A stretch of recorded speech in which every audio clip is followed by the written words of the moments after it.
जय हिंद दोस्तों, स्वागत है आपका अपने YouTube channel Ravi sir official 99 पर। आज मैं मौर्य वंश के उस महान सम्राट के बारे में बताने जा रहा हूँ जिन्होंने मौर्य वंश की नींव रखी थी, यानी कि मौर्य वंश के संस्थापक के नाम से जाना जाता है और जिन्हें संपूर्ण भारत के विश्व विजेता वाले साम्राज्य मौर्य साम्राज्य के संस्थापक के रूप में भी जाना जाता है। इनका जन्म जो हुआ था वह 345 से 350 है ना, कन्फर्म डेट नहीं मिलता है इसके बारे में, तो इसे 345 कह सकते हैं। 345 ईसा पूर्व के आसपास इनका जन्म हुआ था। 345 ईसा पूर्व के आसपास इनका जन्म हुआ था और इनके पिता का नाम चंद्रवर्धन मौर्य था। चंद्रगुप्त मौर्य के पिता का नाम चंद्रवर्धन मौर्य था। इनके माता का नाम मूरा या मूर्य जिसका अर्थ होता है मौर्य।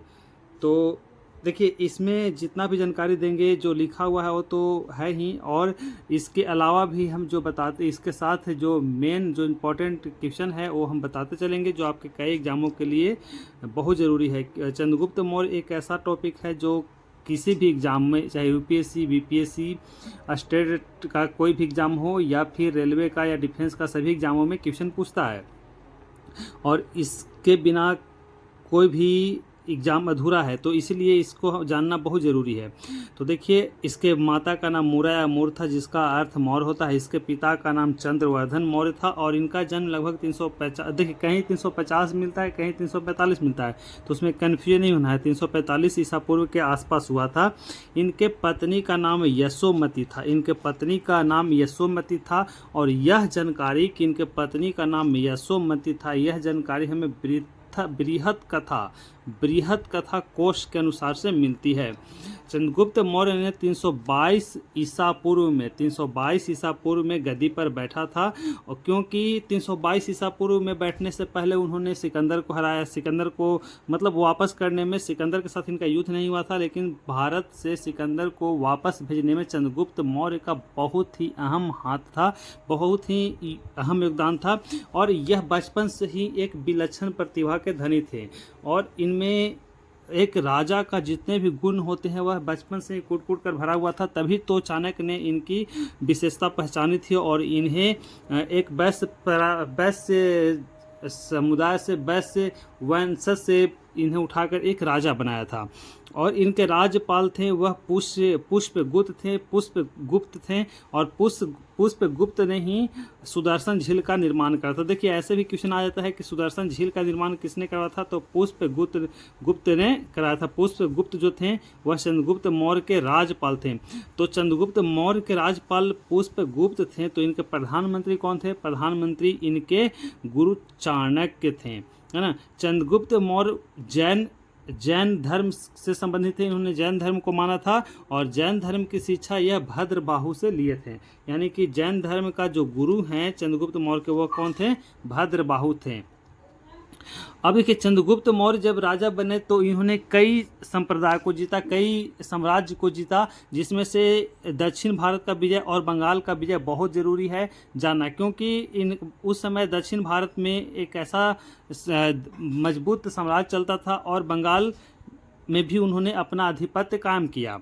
तो दक्षिण भारत में चंद्रगुप्त मौर्य की विजय का जानकारी हमें अहनानूर और मूर्नानूर, है ना, अहनानूर और मूर्नानूर नामक दो तमिल ग्रंथों से मिलती है। ये दोनों जो है अहनानूर और मूर्नानूर, ये तमिल ग्रंथ है और इसी से हमें जानकारी मिलती है कि चंद्रगुप्त मौर्य ने दक्षिण भारत की भी विजय प्राप्त किए थे और उन्होंने बंगाल पर भी विजय प्राप्त किया था, जिसकी जानकारी हमें महास्थान अभिलेख से मिलता है। महास्थान अभिलेख चंद्रगुप्त मौर्य द्वारा खुदवाया गया अभिलेख है और इसी से जानकारी हमें मिलती है। चंद्रगुप्त मौर्य के दो अभिलेख थे, एक था महास्थान अभिलेख और एक था सहगौरा अभिलेख। महास्थान अभिलेख जो था वह बोगरा जिला, है ना, बांग्लादेश के बोगरा जिला में है, और सहगौरा अभिलेख है यह उत्तर प्रदेश के गोरखपुर में है। यह तामपात्र, सहगौरा जो है वह तामपात्र अभिलेख है।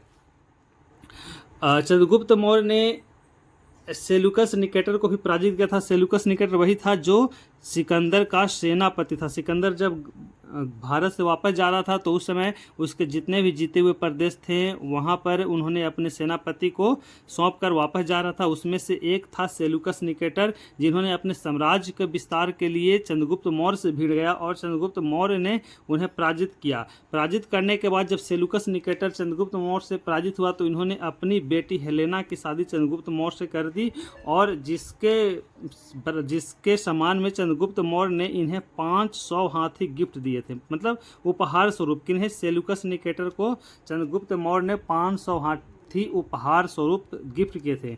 लेकिन उसी दौरान चंद्रगुप्त मौर्य को सेल्यूकस ने भी गिफ्ट किया था। सेल्यूकस ने हेरात, कंधार, बलूचिस्तान और काबुल नामक अपने प्रांत चंद्रगुप्त मौर्य को उपहार स्वरूप दिए थे।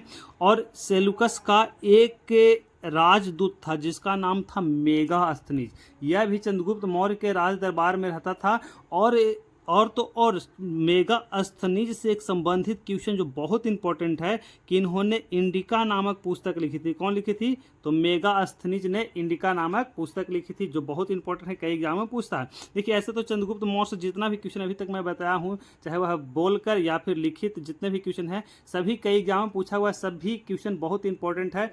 लेकिन इसमें क्या है कि इसमें कोई भी टॉपिक ऐसा नहीं है जो छूटा हुआ है आपसे, तो इसीलिए इसको आप नोट्स कर लें। ऐसे नोट्स करने से फ़ायदा ये होगा कि आप कम समय में अधिक से अधिक नॉलेज बढ़ा सकते हैं, रिवीजन कर सकते हैं। तो इसलिए यह तरीका बहुत ही अच्छा है।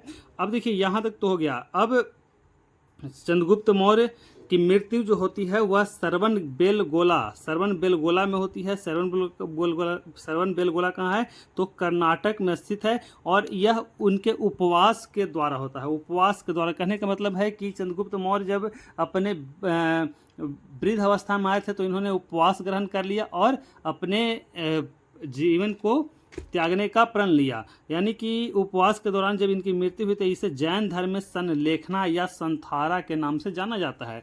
और इनकी मृत्यु 298 ईसा पूर्व में हुई थी। इसके बाद जो है इनके बेटा बिंदुसार मौर्य वंश के राजा बनते हैं। तो चंद्रगुप्त मौर्य से संबंधित ये जितने भी क्वेश्चन था बहुत ही जरूरी था, बहुत इंपॉर्टेंट है। तो आप इसको अपने नोट्स में बना लें और इसे अच्छे से याद कर लें, क्योंकि यह जितनी जानकारी है आपको सभी एग्जामों के लिए ज़रूरी है। फिर मिलते हैं हम अगले वीडियो में। तब तक के लिए चैनल को सब्सक्राइब करें, वीडियो को लाइक करें और अपने दोस्तों के पास शेयर करें।